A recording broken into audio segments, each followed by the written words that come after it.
Hello बच्चों, आज हम पढ़ेंगे यूनिफॉर्मली कंटिन्यूअस चार्ज डिस्ट्रीब्यूशन।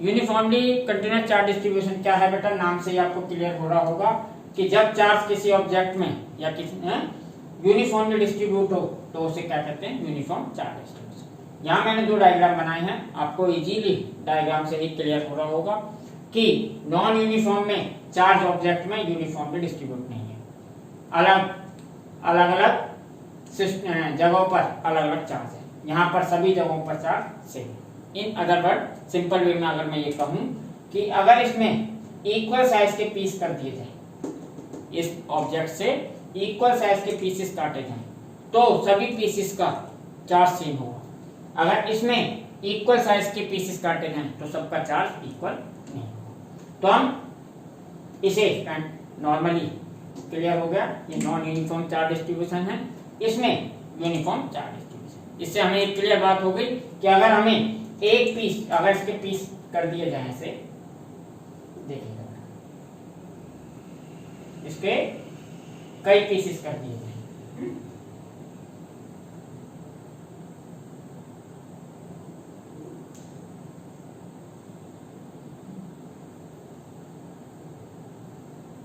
तो हमें मालूम है सभी पीसेस का चार्ज सेम होगा। अगर ये इक्वल साइज की, तो इक्वल साइज के पीसेस का, इस पीसेस के चार्ज को कहते हैं बेटा चार्ज डेंसिटी, चार्ज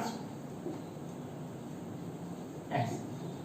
यानी ये समझिए यूनिफॉर्म डिस्ट्रीब्यूटेड चार्ज में चार्ज डेंसिटी सेम होती है, यानी कि इक्वल पीसेस में इक्वल चार्ज होता है।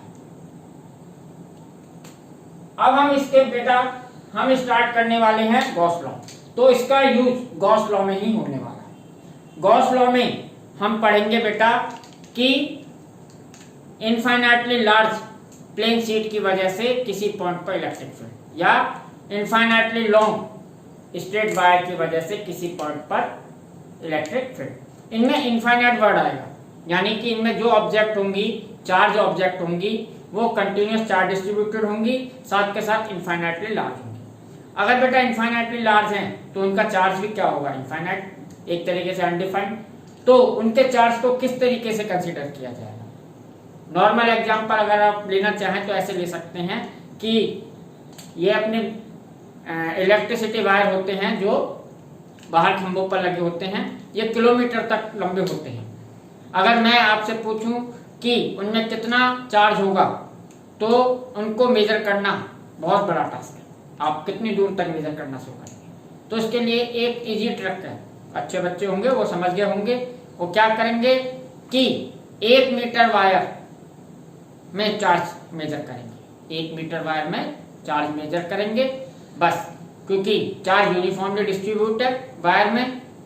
तो क्या होगा, 1 मीटर वायर में जितना चार्ज होगा टोटल लेंथ में, उस 1 मीटर चार्ज का इनटू कर देंगे, हमें टोटल लेंथ के चार्ज को, टोटल चार्ज हमें मिल जाएगा। जैसे यहां समझिए, अगर मान लीजिए एक पीस का चार्ज डेंसिटी सिग्मा ले लेता हूं, अभी मैं इसको एक्सप्लेन करूंगा सिग्मा वगैरह को, सिग्मा ले लेता हूं। अगर मैं इतने पीसेस का, कितने पीस हैं, 1 2 3 4 5 6, इतनी बड़ी ऑब्जेक्ट का चार्ज पूछूंगा तो आप क्या करेंगे, 6 पीसेस हैं, एक पीस का चार्ज है सिग्मा, तो 6 पीसेस का टोटल चार्ज कितना होगा, total charge of 6 pieces equal to 6 into sigma, 6 का इंटू कर देंगे, जितने पीस होंगे, जितनी बड़ी ऑब्जेक्ट होगी उसका इंटू करते जाएंगे। तो बेटा ये चार्ज डेंसिटी ली गई है। ये चार्ज डेंसिटी बेटा 3 टाइप की है according to dimension of object. Object हमारी 3 डायमेंशन हो सकती है, 1 डायमेंशनल हो सकती है, 2 डायमेंशनल हो सकती है, 3 डायमेंशनल हो सकती है। 1 डायमेंशनल जैसे लॉन्ग वायर को मेजर करने के लिए हमें सिर्फ लेंथ की जरूरत पड़ती है। अगर उसका क्रॉस सेक्शनल एरिया कांस्टेंट है, यूनिफॉर्म क्रॉस सेक्शनल एरिया, तो हमें सिर्फ किसकी जरूरत पड़ेगी, लेंथ की, कि कितने मीटर लंबा वायर है, ठीक है। दूसरी, अगर प्लेन शीट हो तो उसके लिए हमें एरिया यानी कि लेंथ और ब्रेथ दोनों की जरूरत पड़ेगी। अगर मैं ये कहूं कि 1 मीटर लंबी शीट में कितना चार्ज होगा, तो बेटा हमें इसकी और इंफॉर्मेशन जरूर होनी चाहिए कि वो कितनी चौड़ी है, उसकी ब्रेथ कितनी है। कोई कम ब्रेथ की होगी तो उस पर चार्ज कम आएगा, बड़ी ब्रेथ की होगी तो ज्यादा आएगा, इसलिए उसके लिए लेंथ और ब्रेथ दोनों चाहिए। अगर वॉल्यूम वाली बात आ जाए 3 डायमेंशनल, तो उसमें तीनों डायमेंशनल की जरूरत पड़ेगी। तो बेस्ड ऑन डायमेंशन 3 तरीके की सरफेस, 3 तरीके की चार्ज डेंसिटी हैं जिनको मैं 1 बाय 1 एक्सप्लेन करने वाला हूं। है उसे यही फायदा होगा हमें कि यूनिट डायमेंशन का चार्ज हम फाइंड कर पता होगा हमें। अगर टोटल ऑब्जेक्ट का चार्ज पूछना है तो हम टोटल ऑब्जेक्ट के साइज को उसमें इंटू कर दिया करेंगे। देखिएगा बेटा, इसका बेटा गॉस लॉ में यूज आएगा, इसलिए ये पढ़ाया जा रहा है। छोटा टॉपिक है, जल्दी आज खत्म करते हैं। पहला होता है बेटा लीनियर चार्ज डेंसिटी। इसको बेटा लैम्डा से डिनोट करते हैं। किससे डिनोट करते हैं बेटा? लैम्डा से। ठीक है।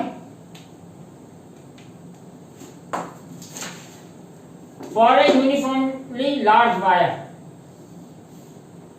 अभी मैं लिख दूंगा ये लार्ज वायर है,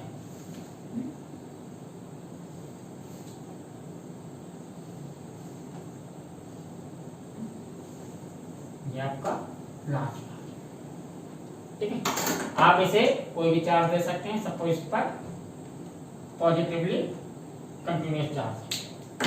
ठीक है। तो लीनियर चार्ज डेंसिटी क्या है बेटा? इन ए लॉन्ग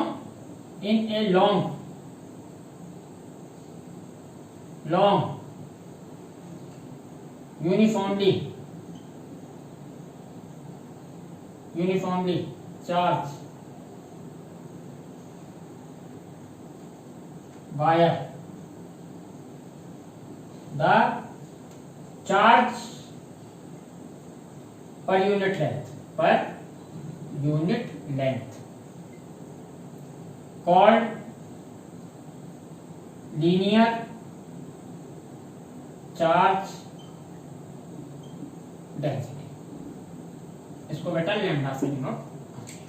देखिएगा बेटा, इसका कहने का मतलब है कि चार्ज पर यूनिट है, चार्ज पर यूनिट, यानी 1 मीटर लंबे वायर के चार्ज को हम लीनियर चार्ज डेंसिटी कह सकते हैं। ओनली 1 मीटर नहीं बेटा, यूनिट लेंथ का मतलब है कि आप यूनिट को किसी में भी ले सकते हैं, सेंटीमीटर में ले सकते हैं, मिलीमीटर में ले सकते हैं और किसी में भी ले सकते हैं, ये आपकी है।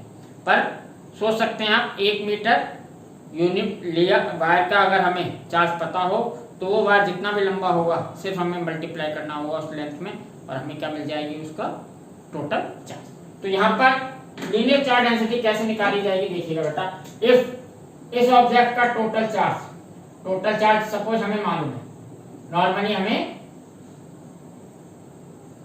लॉन्ग ऑब्जेक्ट आया करेंगे तो जिसमें लीनियर चार्ज पता हुआ करेगा। अगर इसका टोटल चार्ज Q है और इसकी लेंथ है बेटा L, सपोज इस वायर की लेंथ है L, इसकी वायर की सपोज लेंथ है L। तो बेटा लीनियर चार्ज डेंसिटी कैसे निकाली जा सकती है? लीनियर चार्ज डेंसिटी लैम्डा बराबर होगी चार्ज पर यूनिट लेंथ, यानी यूनिट लेंथ में कितना चार्ज हुआ, L मीटर में कितना चार्ज है Q, तो 1 मीटर में कितना चार्ज होगा Q upon S, total charge upon total length. ये हमें मिल जाएगा करेंगे में लीनियर चार्ज डेंसिटी। ठीक है। अगर हमें लीनियर चार्ज डेंसिटी पता हो तो सिर्फ हम लेंथ का इंटू कर दें, टोटल चार्ज मिल जाया करेगा। तो अभी आप लीनियर चार्ज डेंसिटी को समझ गए होंगे कि for a long uniform wire uniformly charge wire the charge per unit length called linear charge density, यानी उसकी यूनिट लेंथ में कितना चार्ज होगा उसे कहते हैं लीनियर चार्ज डेंसिटी। अगर हमें लीनियर चार्ज डेंसिटी हो तो जितना भी लंबा वायर हो हमें उसका टोटल चार्ज निकाल सकते हैं। ठीक है। इसकी unit simple coulomb per metre, इसकी यूनिट क्या होगी? Coulomb per metre. इसकी यूनिट होगी कूलम पर मीटर। इसे कह रहे हैं लीनियर। इसकी जरूरत पड़ा करेगी जब भी लॉन्ग स्टेट वायर आएगा। गॉस लॉ में इनफाइनाइटली लॉन्ग वायर आएगा, इनफाइनाइटली लॉन्ग। तो इनफाइनाइटली लॉन्ग वायर के लिए चार्ज भी इनफाइनाइट हो जाएगा, तो हम उसको किसमें मेजर करेंगे? Linear charge density. ठीक है, जितने लेंथ की जरूरत होगी हमें वायर की, उतने लेंथ का चार्ज हम निकाल लेंगे। ठीक है, उसके उस समय यूज होगा। अभी आप इतना समझ। दूसरी चीज है बेटा एरिया के लिए। अगर ये तो लेंथ थी, इसमें एरिया की जरूरत नहीं थी, दूसरी डायमेंशन की। ठीक है, दूसरी बात हो सकती है सरफेस चार्ज डेंसिटी। दूसरी बात हो सकती है बेटा सरफेस चार्ज डेंसिटी। मैं इसी में बता देता हूं। दूसरी बात होती है बेटा, सेकंड है surface charge density.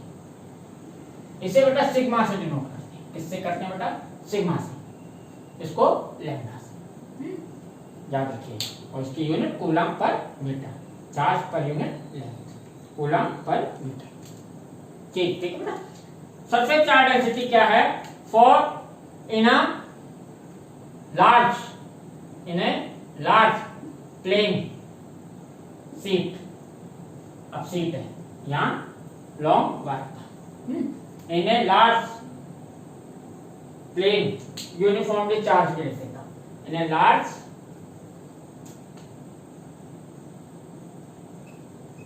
Uniformly charge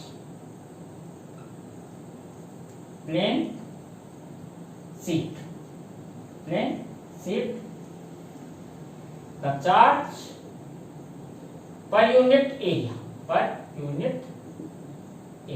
ठीक है बेटा। सीट है तो सीट के लिए लेंथ और ब्रेथ दोनों की जरूरत पड़ेगी, दोनों पर चार्ज डिपेंड रहेगा। ठीक है, तो इसमें हमने क्या लिया? Per unit area. Charge per unit area called surface charge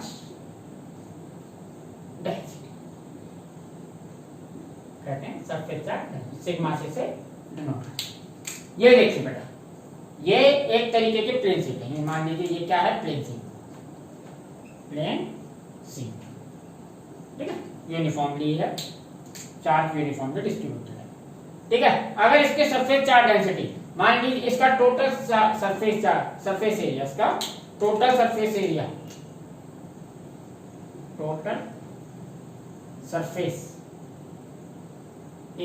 पता है क्या दिया है? Suppose S। इसका टोटल सरफेस एरिया हमने मान लिया S, और इस पर टोटल चार्ज है Q। इस पर टोटल चार्ज इसका मान लिया मैंने Q। इसका टोटल चार्ज है Q। ये कोई प्लेन शीट है जिसका सरफेस एरिया है S, इस पर टोटल चार्ज है Q। तो इसकी सरफेस चार्ज डेंसिटी कैसे निकालेंगे बेटा? इसके सरफेस चार्ज डेंसिटी निकाली जा सकती है। सिग्मा बराबर होता है, ये सरफेस चार्ज डेंसिटी होता है बेटा चार्ज पर यूनिट लेंथ। तो चार्ज टोटल चार्ज कितना है? Q। कितने एरिया पर? S। तो Q अपॉन S एरिया पर कितना चार्ज है? Q।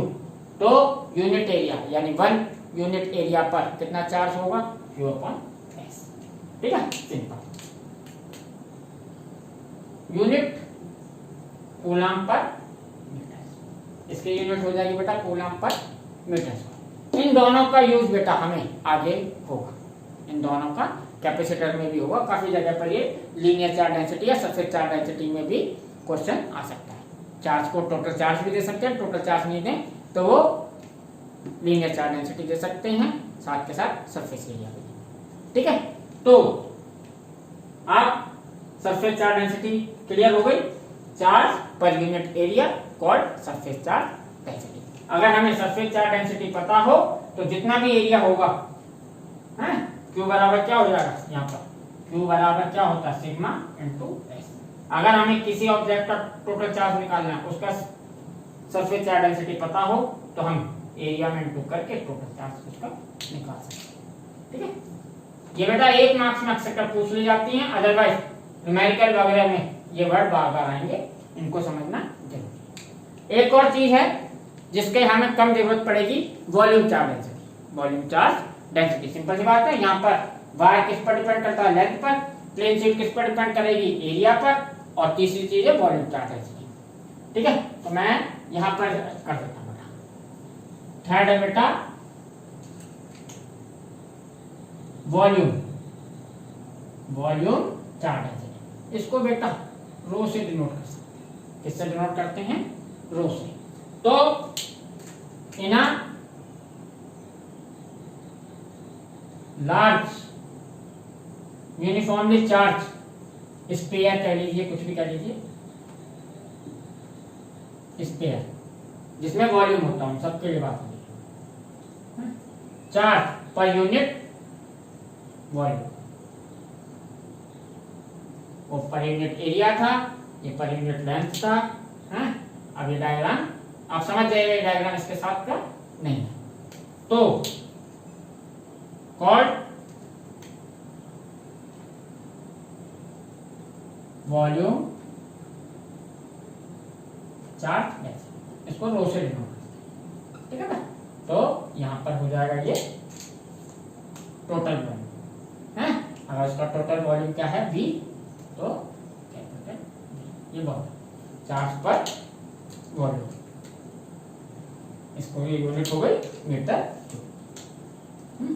लीनियर चार्ज डेंसिटी की unit coulomb per metre, surface charge density की unit coulomb per metre square, और वॉल्यूम चार्ज डेंसिटी की यूनिट कूलम पर मीटर। ठीक है, तो इन सरफेस चार्ज डेंसिटी से आप टोटल चार्ज फाइंड कर सकते हैं किसी ऑब्जेक्ट का, कोई लार्ज ऑब्जेक्ट का। ठीक है ना, यूनिफॉर्मली डिस्ट्रीब्यूटेड चार्ज। तो इसी के लिए वर्ड यूज किया यूनिफॉर्मली चार्ज। जैसे कि अगर हमें यूनिट एरिया या यूनिट डायमेंशन की बात करें, यूनिट डायमेंशन की का चार्ज पता है, तो हम उस ऑब्जेक्ट के टोटल चार्ज को फाइंड कर सकते हैं।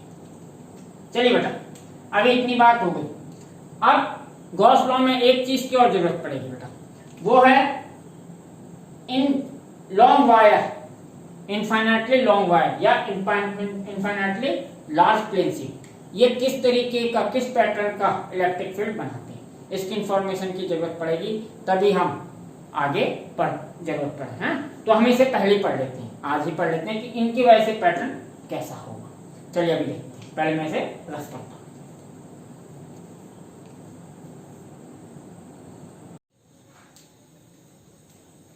बच्चों इसमें थोड़ा करेक्शन कर लीजिएगा, ये लीनियर चार्ज नहीं, वॉल्यूम, अब क्या हो गई, वॉल्यूम चार्ज डेंसिटी, इसको सिग्मा कॉपी पेस्ट करने में।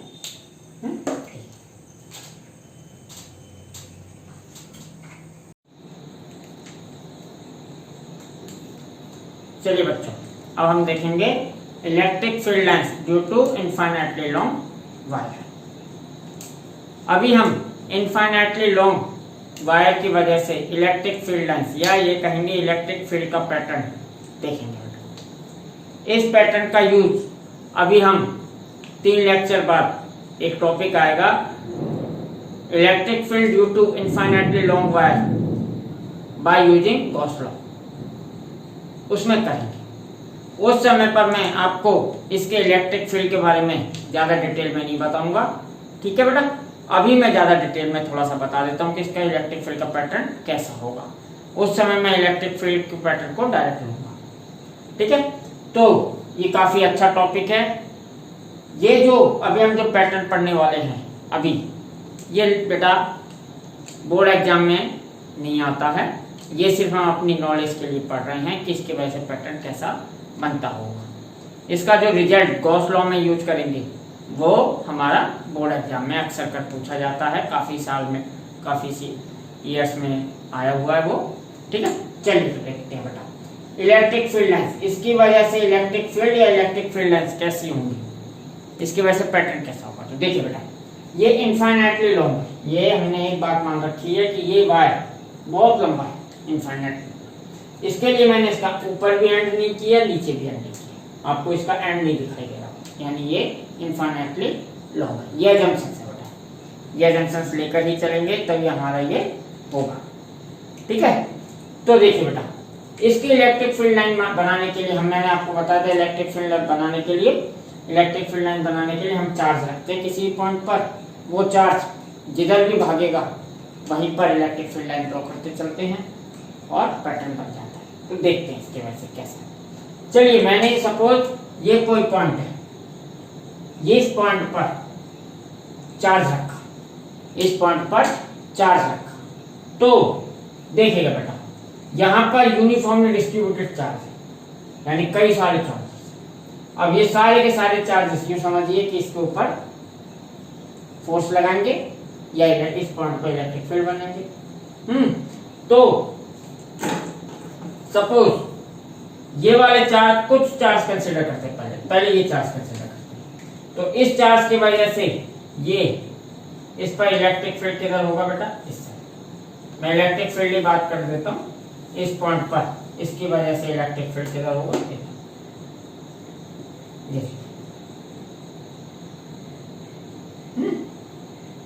ओके बेटा। ये चार्ज भी इसके ऊपर फोर्स लगाएगा, तो इसकी वजह से इलेक्ट्रिक फील्ड किधर होगा, ऐसे। अब देखिएगा बेटा, इस चार्ज से इस पॉइंट का डिस्टेंस और इस चार्ज से इस पॉइंट का डिस्टेंस अलग अलग है। इट मींस ये इलेक्ट्रिक फील्ड अलग है, ये इलेक्ट्रिक फील्ड अलग है। इसको नाम दे दिया मैंने E1, अलग। ठीक है, चलिए ये चार्ज भी इसके ऊपर फोर्स लगाएगा, इस चार्ज पर, या इस चार्ज की वजह से इस पॉइंट पर इलेक्ट्रिक फील्ड कुछ इस तरीके से होगा। हम ये मान के चलते हैं बेटा यूनिफॉर्मली डिस्ट्रीब्यूटेड चार्ज में कि सारे चार्जेस के बीच में नेट फोर्स 0 होता है, या कहेंगे इनके बीच डिस्टेंस इक्वल होता है, इक्वल डिस्टेंस पर होते हैं, तभी तो सेम लेंथ में, यूनिट लेंथ में इक्वल चार्ज होता है। हर 1 मीटर में, हर 1 मीटर वायर में चार्ज इक्वल होता है। तो हम ये मान के चलते हैं कि इन चार्जेस के बीच में डिस्टेंस इक्वल है। इट मींस इस चार्ज से P तक का डिस्टेंस और इस चार्ज से P तक का डिस्टेंस इक्वल है, यानी ये दोनों electric field magnitude wise same है। मैग्नीट्यूड वाइज क्या है, सेम, डायरेक्शन वाइज अलग, ये समझ के चलिए। यानी E1 का मैग्नीट्यूड और E2 का मैग्नीट्यूड सेम है, बस इलेक्ट्रिक फील्ड की डायरेक्शन अलग है, इसलिए मैंने इस पर वेक्टर दिया, E2 ने E3, ऐसे समझिए। देखिएगा बेटा, और ये एंगल भी सेम रहेगा, ये भी एंगल और ये भी। अब यहां सिर्फ इन्हीं की बात करते हैं। तो देखिए बेटा, इसके अगर 2 कंपोनेंट करता हूं, इस इलेक्ट्रिक फील्ड के 2 कंपोनेंट करता हूं, तो एक कंपोनेंट ऊपर होगा E3, ये होगा E3 sin थीटा, और इसका हॉरिजॉन्टल कंपोनेंट किधर होगा, इस डायरेक्शन, ये होगा E3 cos थीटा। इस वाले के 2 कंपोनेंट करता हूं, तो वर्टिकल कंपोनेंट नीचे, ये होगा बेटा E1 sin थीटा, और हॉरिजॉन्टल कंपोनेंट इस डायरेक्शन, इसको E1 कर देता हूं, इसको E3 cos थीटा। देखिएगा बेटा, मैंने कहा E1 और E3 बराबर हैं, तो इसके वर्टिकल कंपोनेंट तो कैंसिल हो गए। ये जो यहाँ पर इलेक्ट्रिक फील्ड निकाल रहे थे वो किस डायरेक्शन में आया, हॉरिजॉन्टल डायरेक्शन, इस डायरेक्शन में, वर्टिकल कैंसिल होगा। इस तरीके से अगर ये चार्ज लें तो इस चार्ज की वजह से बेटा इलेक्ट्रिक फील्ड इधर आएगा, इस चार्ज की वजह से इलेक्ट्रिक फील्ड आ चुका है, इस चार्ज की वजह से इलेक्ट्रिक फील्ड कुछ ऐसे। इनके भी अगर बेटा वर्टिकल कंपोनेंट हॉरिजॉन्टल कंपोनेंट करें तो वर्टिकल इस चार्ज से यहां तक का डिस्टेंस, इस चार्ज से यहां तक का डिस्टेंस इक्वल रहेगा। ठीक है बेटा, तो इसके भी वर्टिकल कंपोनेंट कैंसिल हो जाएंगे। तो इस तरीके से जितने भी चार्ज इसके ऐसे निकालते जाएंगे, सबके वर्टिकल कंपोनेंट कैंसिल हो जाएंगे, सिर्फ क्या होंगे, हॉरिजॉन्टल कंपोनेंट। तो किसी भी पॉइंट पर, इस पॉइंट पर जो इलेक्ट्रिक फील्ड होगा वो इस डायरेक्शन में होगा, किस डायरेक्शन में होगा, इस डायरेक्शन। ठीक है, आप इसको ऐसे समझिएगा कि ये इनफाइनाइटली लॉन्ग है, ये वायर क्या है, इनफाइनाइटली लॉन्ग। तो आप ये मत सोचिएगा कि किसी भी चार्ज के ऊपर लें, ऊपर भी इक्वल चार्ज होगा, नीचे भी, क्योंकि ऊपर का भी एंड नहीं है, नीचे का भी एंड नहीं।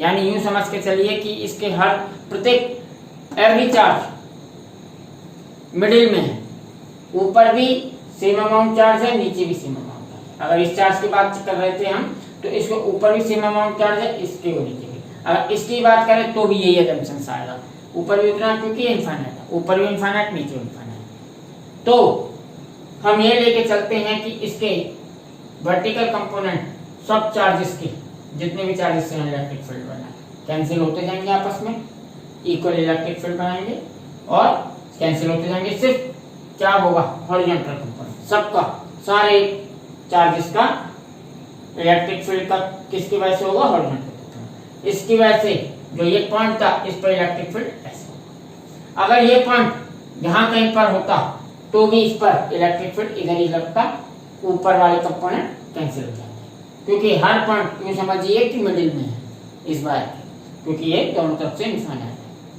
कोई एंड ही नहीं है, तो आप कहाँ पर इसका मिडिल होगा, कोई नहीं। तो ये अजम्पशन है बेटा, इमेजिनेशन आपको थोड़ा सा तो करना होगा, इमेजिनेशन में ही आपको पढ़ाई करनी है, इमेजिनेशन ही आपको सब कुछ बताएगा। प्रैक्टिकल ज़्यादा मत सोचिएगा, क्योंकि बेटा प्रैक्टिकल बहुत ज़्यादा मायने नहीं रखता। जब आप प्रैक्टिकल वे में जाओगे तब आप सोचोगे कि जब भी आपकी इमेजिनेशन इंप्रूव हो जाएगी तो आप प्रैक्टिकल बहुत अच्छा कर पाएंगे, ठीक है, तभी आप प्रैक्टिकल को समझ पाएंगे। ये समझ लीजिए, अगर आप प्रैक्टिकल करोगे तो आप मैकेनिक बन सकते हैं, अगर आप इमेजिनेशन में जिएंगे तो आप इंजीनियरिंग सोच रख सकते हैं, इंजीनियर बन सकते हैं, ठीक है बेटा। तो यही इमेजिनेशन है इसमें कि इनफाइनाइट लॉन्ग है, हर बार चार्ज इसके हाफ पर है, इसकी वजह से जिस पॉइंट पर भी बात करेंगे, अगर इस पॉइंट की बात करें तो भी इलेक्ट्रिक फील्ड इस तरह से, अगर यहाँ पे एक पॉइंट की बात करें इधर, यहाँ पे एक पॉइंट की बात करें तो इधर, इस तरीके से।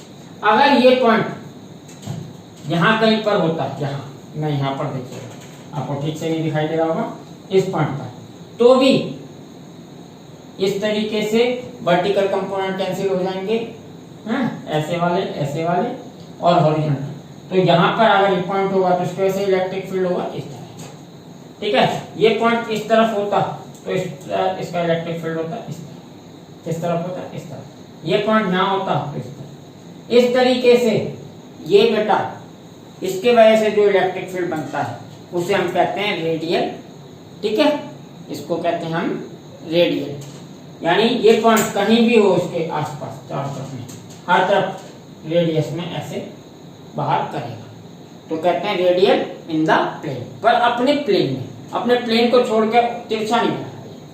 किस तरीके से, जैसे ये वायर रखा है, ये वायर है, इसकी वजह से अगर पॉइंट यहाँ है तो इलेक्ट्रिक फील्ड होगा, पॉइंट यहाँ है ऐसे, इधर है पॉइंट तो ऐसे, इधर है पॉइंट ऐसे, ऐसे ऐसे ऐसे, पर ये प्लेन नहीं छोड़ेगा, इसको ऊपर वाला चार्ज भी ऐसे ही बनाएगा, ऐसे ऐसे ऐसे।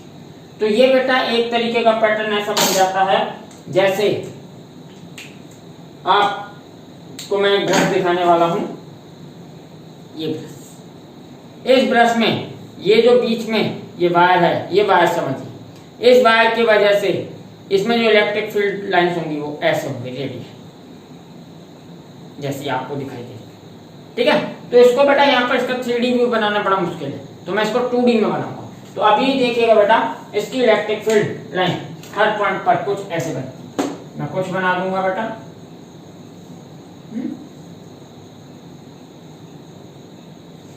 इलेक्ट्रिक फील्ड लाइंस का पैटर्न कुछ दिखा देता, ये सिर्फ समझने के लिए बेटा।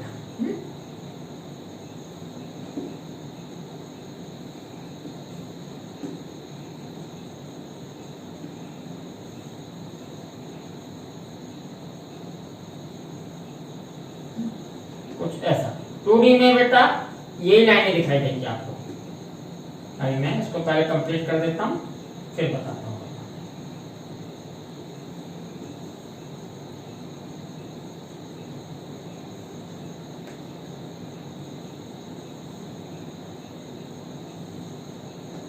अगर ये प्लस चार्ज है तो बाहर की ओर, माइनस होती तो अंदर की ओर। ये प्लस चार्ज है ना इस पर वायर पर, तो ये आउटवर्ड ऐसे बनाएगा,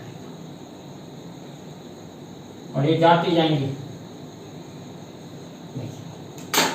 इस ब्रश को आप अगर इधर से देखें तो सिर्फ इसका ये वाला पैटर्न दिखाई देगा, ये तिरछी लाइनें तो नहीं दिखाई देंगी, तो मैं इन तिरछी लाइनों को, ऐसे वालियों को यहाँ डायग्राम में ड्रॉ नहीं कर सकता। ठीक है बेटा, तो इसकी वजह से जो पैटर्न बनना है वो बनना है बेटा radial in the plane, radial in the plane, यानी अपने प्लेन में ही रहेंगे। जो इसका एक प्लेन बन गया ऐसे, उस प्लेन में ही रेडियल रहेंगे। ठीक है, यूं समझिए कि अगर मैं इसके अंदर एक रिंग घुमा दूं तो उस रिंग को या यूं कहेंगे उस सर्किल के अलोंग ये रेडियस जाएगी। ठीक है, ऊपर और नीचे नहीं जाएगी, ऊपर और नीचे नहीं जाएगी। ठीक है ना, क्योंकि वर्टिकल कंपोनेंट इसमें नहीं होता, सिर्फ हॉरिजॉन्टल कंपोनेंट है। तो इसमें अगर एक रिंग हो बाहर, उस रिंग की रेडियस इसको कहते हैं रेडियल इन द प्लेन।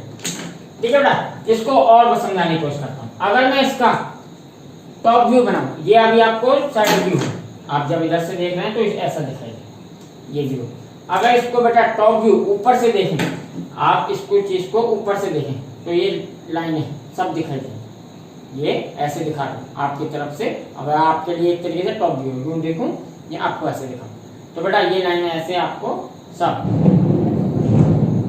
दिखेंगी। तो इसका टॉप व्यू अगर मैं बनाऊं, टॉप व्यू के लिए मैं थोड़ी सी यहां से जगह यहां मिटा देता हूं, यहां।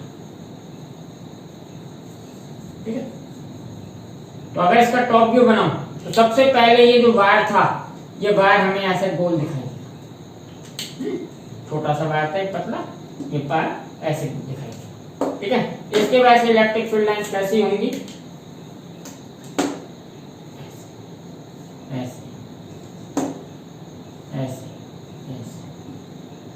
टॉप व्यू को समझिएगा बेटा। टॉप व्यू को मतलब टॉप से देखने पर, इसे अगर प्लस है तो बाहर समझ जाइएगा। ये इसका है बेटा टॉप व्यू, ये इसका बेटा टॉप व्यू यानी ऊपर से देखने पर। ये इसका एलिवेशन व्यू या साइड व्यू कह लीजिए, साइड से देखने पर। जब आप इंजीनियरिंग में आएंगे तो बेटा इंजीनियरिंग ड्राइंग में आप ये सब चीजें बहुत पढ़ेंगे, साइड व्यू, एलिवेशन व्यू, किस व्यू से किस तरीके से देख सकते हैं। ठीक है, इसका 3D बनना आसान नहीं था, आसान डायग्राम नहीं है, 3D में आपको क्लियर नहीं, इसलिए मैंने ब्रश यूज किया, रेडियल इन द प्लेन। समझ गया बेटा ये। ठीक है, अगर इसको 3D में बनाने की कोशिश करूं तो जस्ट एक या दो जगह बना देता हूं। इसका 3D कुछ ऐसे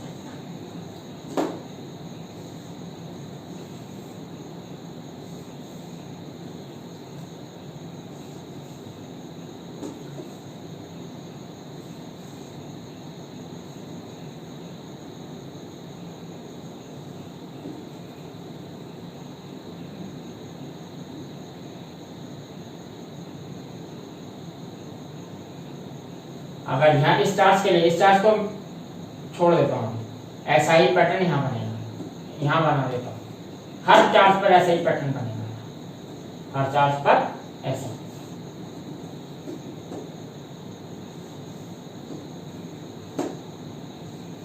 थ्री फिगर इसका बेटा ठीक से नहीं बनता, इसलिए इसको 3D में किसी भी बुक ने नहीं दिखाया। अगर दिखाया होता तो आपको किसी ना किसी बुक में मिल जाता। तो इसके 3D व्यू को, अगर 3D व्यू होता तो हमें कुछ भी नहीं समझाना होता, आप देखते ही समझ जाए। कुछ ऐसा रेडियल ऐसा सर्किल है, इस सर्किल पर मिलते हैं।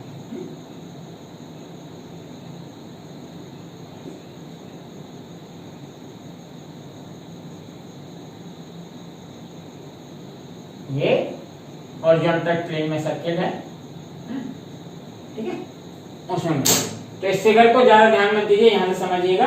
इसका टॉप व्यू ये है, ऊपर से देखेंगे तो ये रिंगें तो दिखेंगी, तो ये बनाई गई है। साइड व्यू से सिर्फ इसकी ये और ये दिखेंगी, ये तिरछी नहीं दिखेगी। तो इसके वजह से जो बनता है रेडियल इन द प्लेन है। और फॉर पॉजिटिव लैम्डा, यानी लैम्डा क्या है, लीनियर चार्ज डेंसिटी। इसकी लीनियर चार्ज डेंसिटी क्या थी, प्लस लैम्डा, क्योंकि प्लस चार्ज किया हुआ है।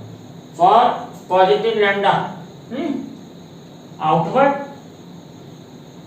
के लिए outward and negative lambda invert.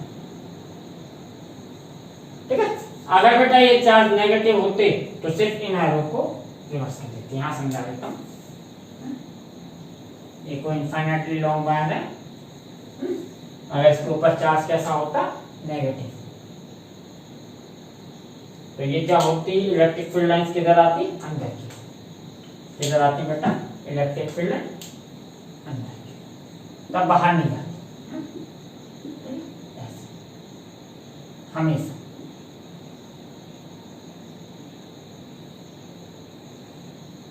तो ये पैटर्न बनाने के लिए ही हमने इसको इनफाइनाइटली लॉन्ग लिया। अगर इनफाइनाइटली लॉन्ग नहीं होता तो ये ऐसा पैटर्न, सिमेट्रिकल पैटर्न नहीं होता। तो बेटा इस चीज को आप समझ गए होंगे मेरे ख्याल से कि कैसा बनता है रेडियल इन द प्लेन। इस लाइन को समझिएगा, सिर्फ लिखने से समझ नहीं आएगा।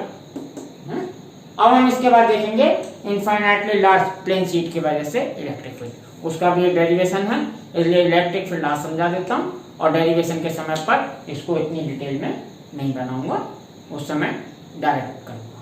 ठीक है, चलिए अब हम देखेंगे electric field line due to uniformly charge infinitely large plane sheet.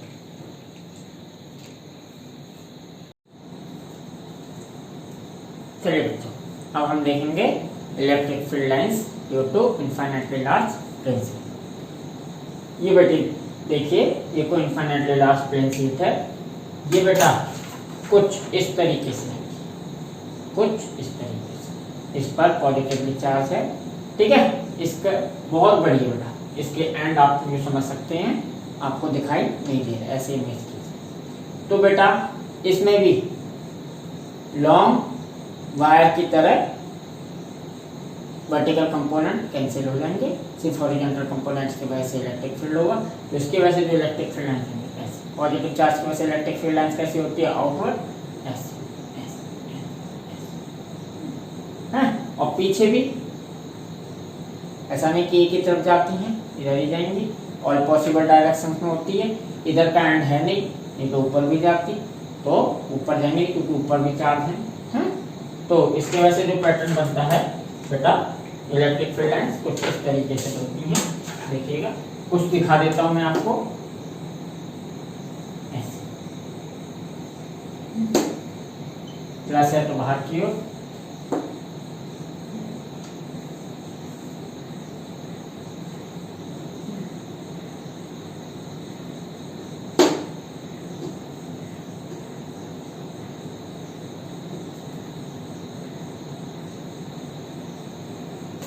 और भी दिखाना चाहते,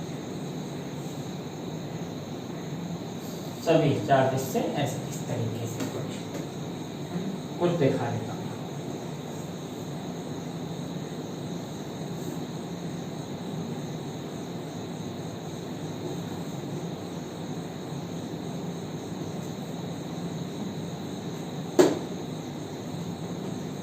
तो ना इस तरीके से बाहर जाते हैं, और भी सबकी वजह से बेटा ऐसे।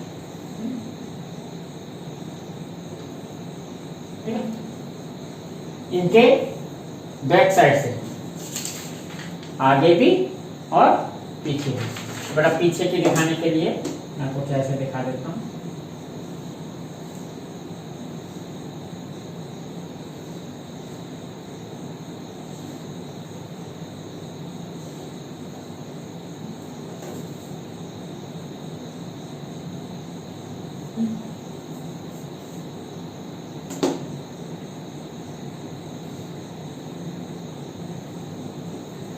समझ लीजिए, इससे दिखा देता हूँ, इसको भी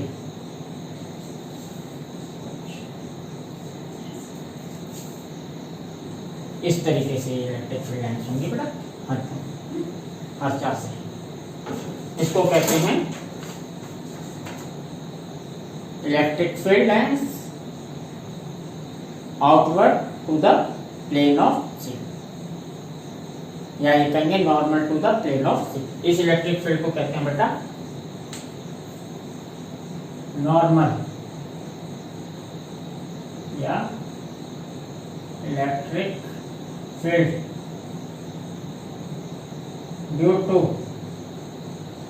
large plane sheet electric field due to large plane sheet, large plane sheet is normal to plane of sheet outward